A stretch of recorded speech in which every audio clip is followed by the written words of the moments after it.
Surely humility and modesty should be our watchwords in this debate, if only because the reductions we've made to the size of our armed forces across the Army, Navy, and I'm afraid also Air Force are so significant, yet we don't seem to have made the same reduction in our leading politicians' desire to intervene across the world with the relatively modest armed forces we still have. I'm pleased that in this debate there's been quite a strongly pro-American tone, I believe, both from the left and the right. And I think President Obama has found the words to describe very impressively what they are trying to do, and I wish them enormously well in that. But it is the case that the size of their forces and ability to intervene is one, if not two, orders of magnitude bigger than our own.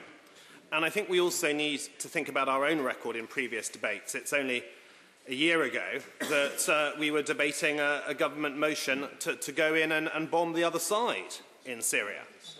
It's only 3 years ago that 557 honourable members across this House voted for the intervention in Libya.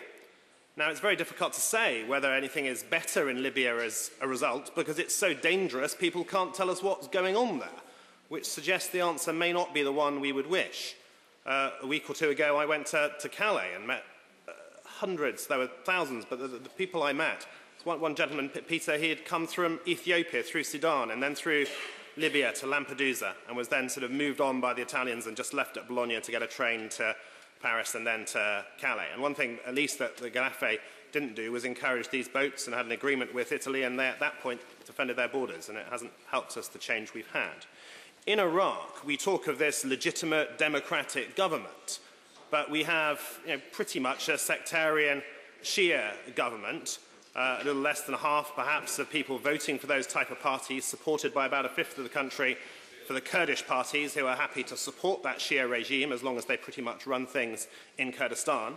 And then we have a fifth of the country, the Sunnis, who are disengaged, to put it its mildest, from that process. And the reason we have this problem is because they prefer ISIL, or at least many of them do to one degree or another, to the Shia sectarian government that was either persecuting them or just not giving them any share of the spoils in that state.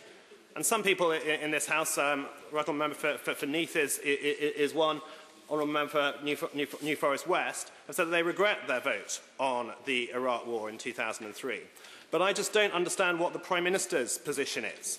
And I would feel perhaps more prepared to support the government on this if I knew, does the Prime Minister think he made a mistake in 2003? Does he regret that vote, given what has happened?